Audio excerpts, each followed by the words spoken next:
사흘째 되던 날 갈릴리 가나에 혼례가 있어 예수의 어머니도 거기 계시고 예수와 그 제자들도 혼례의 청함을 받았더니 포도주가 떨어진지라.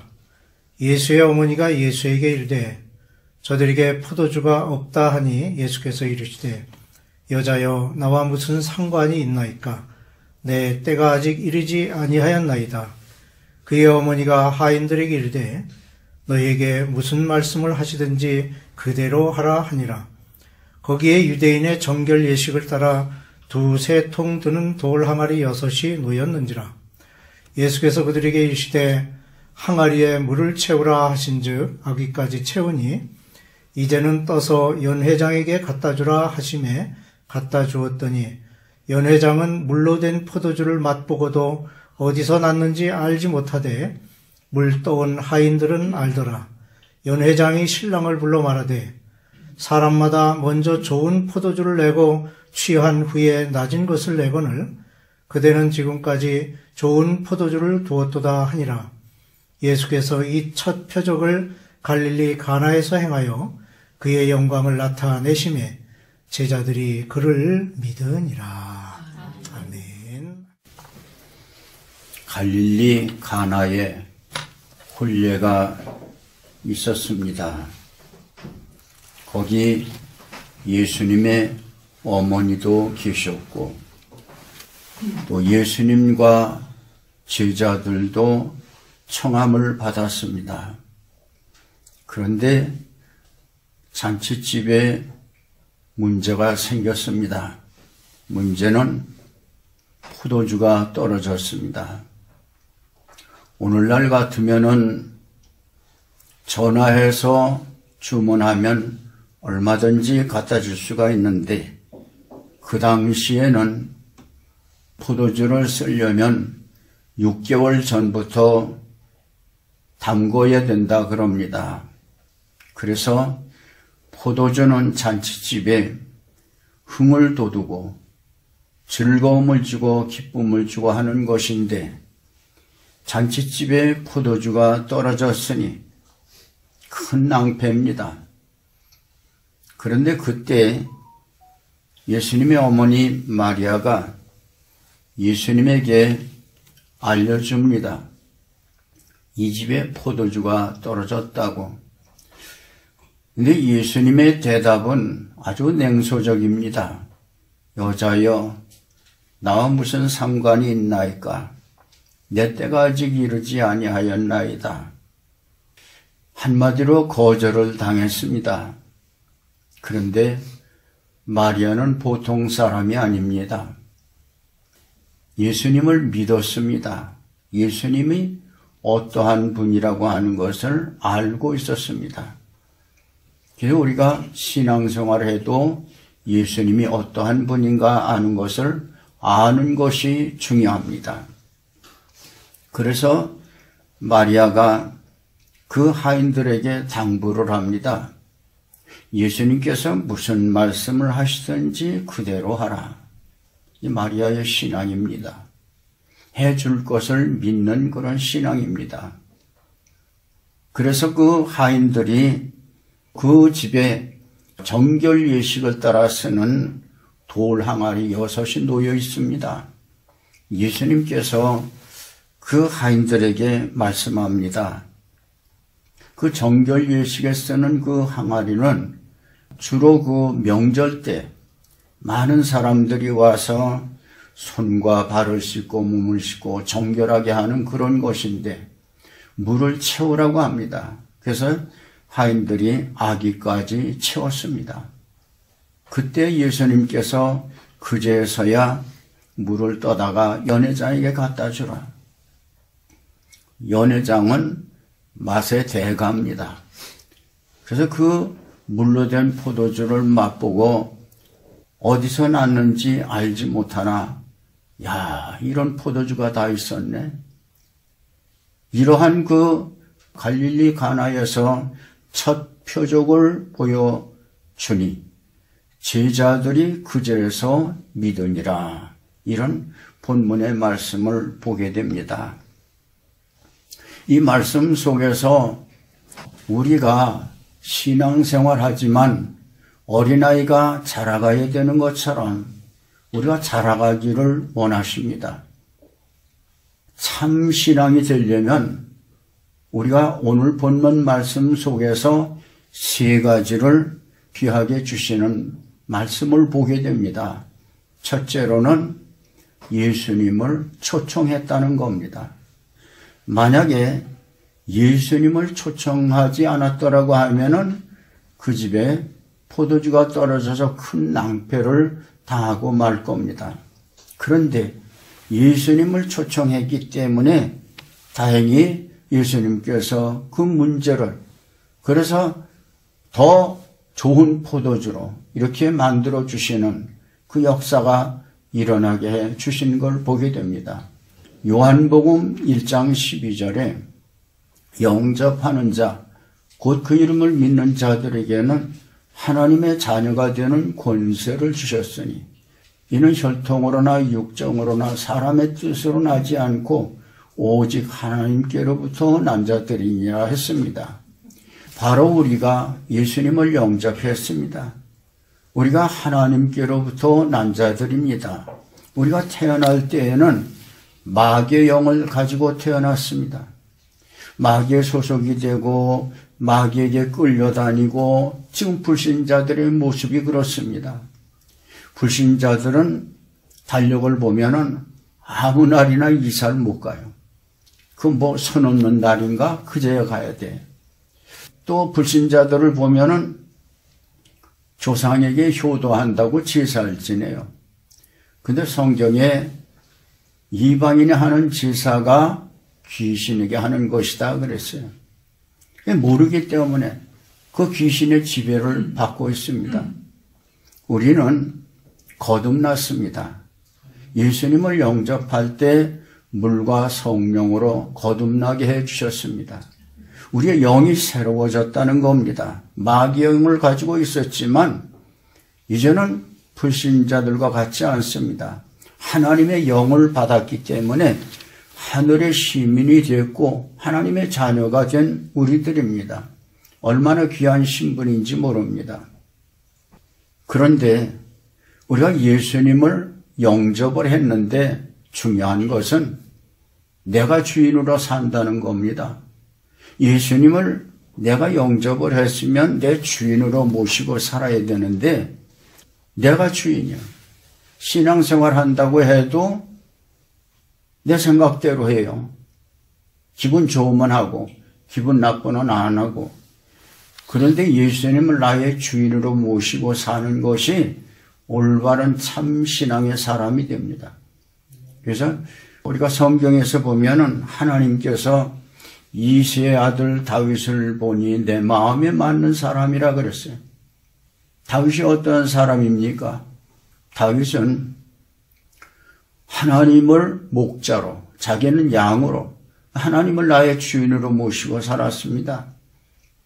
그래서 전쟁을 해도 나갈까요 말까요 기도하고 나갑니다. 블레셋의 골리앗 장군과 싸울 때도 너는 칼과 창과 단창을 가지고 내게 나오거니와 나는 만군의 여호와 네가 모욕하는 이스라엘 군대 하나님의 이름으로 네게 나아가노라 하고 전쟁할 때 돌멩이 하나 가지고 승리할 수 있었습니다.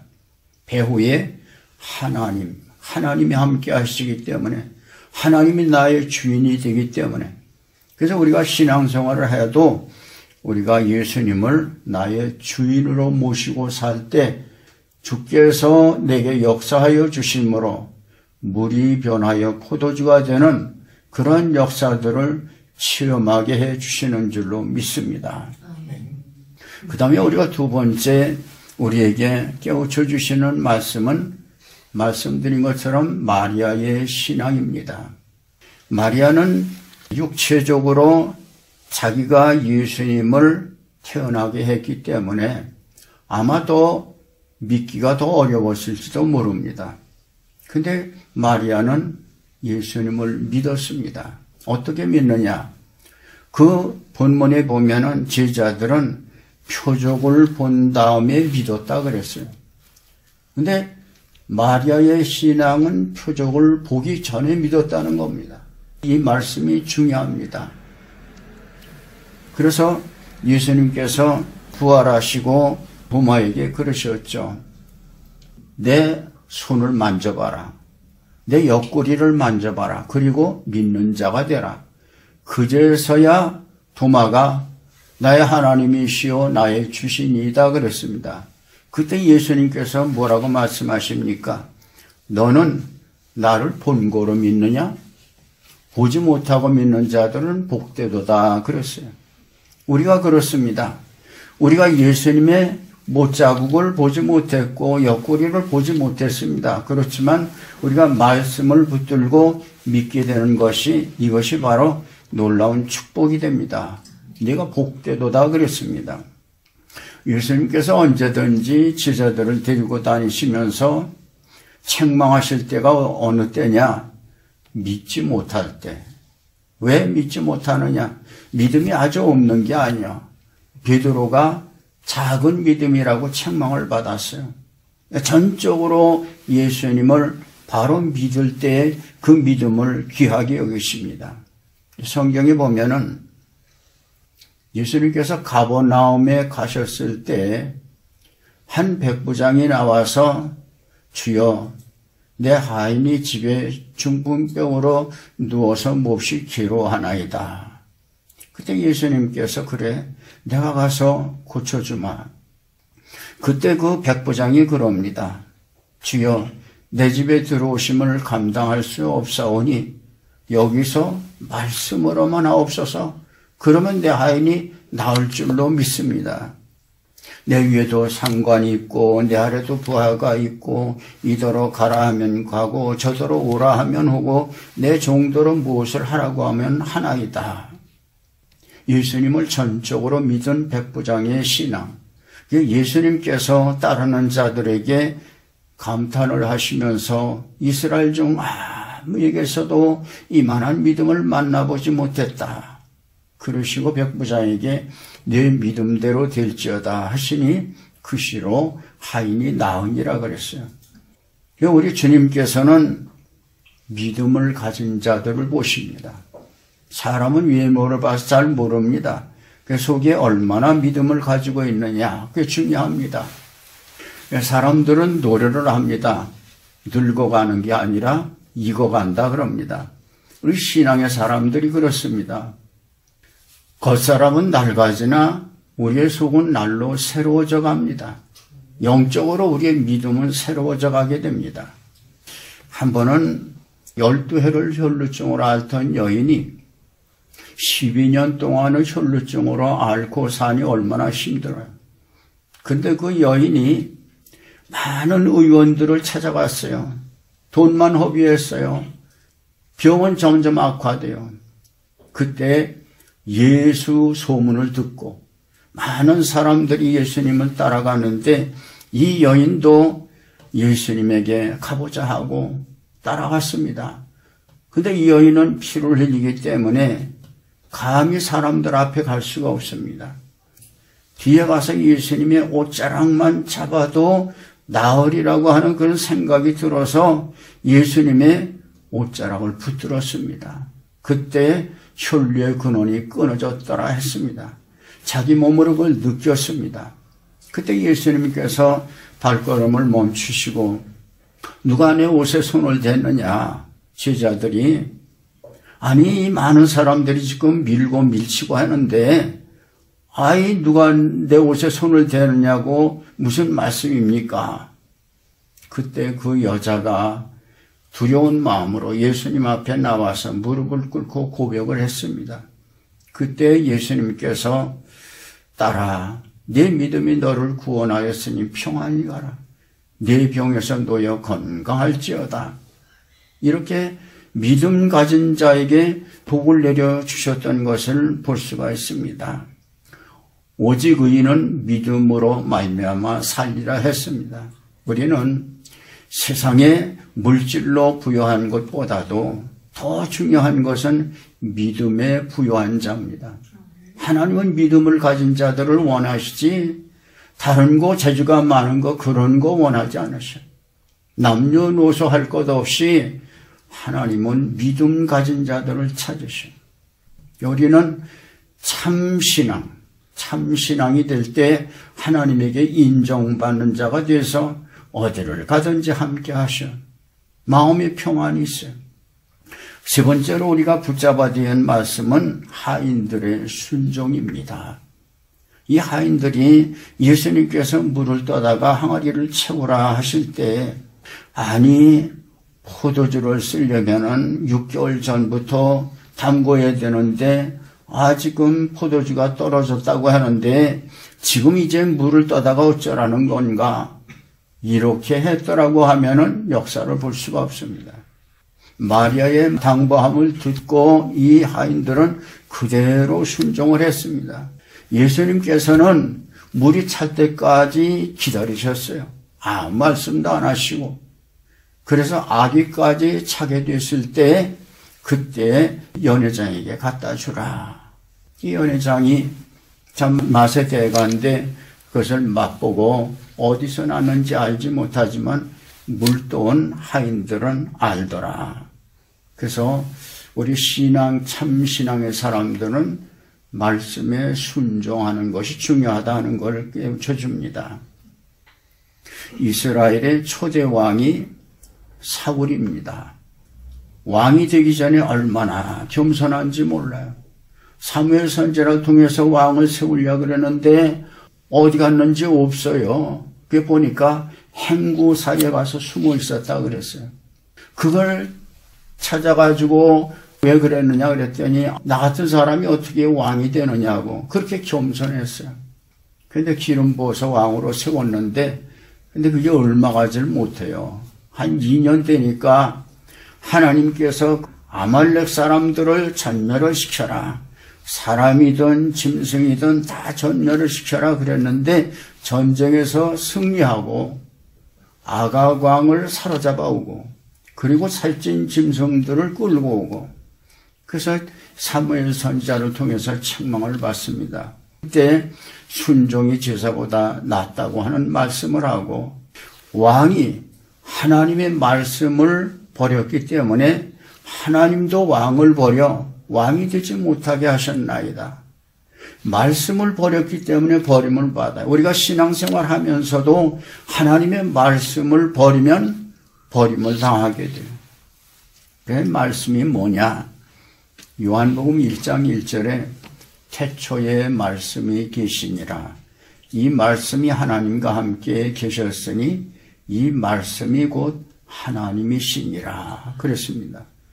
우리가 가지고 있는 이 성경은 하나님의 감동으로 된 것이기 때문에 이 말씀이 하나님이라고 그렇게 말씀했습니다.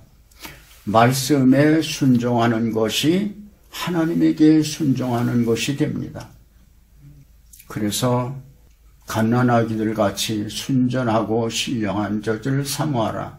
이는 구원에 이르도록 자라게 하려 함이라 말씀했습니다. 그래서 머물러 있는 신앙이 아니라 말씀 붙들고 그대로 행해서 날마다 성장해가는 그런 신앙이 되기를 원하고 계십니다. 이 말씀을 잘 기억하고 우리가 실천해서 맹물 같은 그런 물과 같은 그런 삶이 아니라 맛이 나는 기쁘고 즐겁고 흥이 나는 그런 삶을 살아가는 저와 여러분의 삶이 되시길 주님의 이름으로 축원합니다.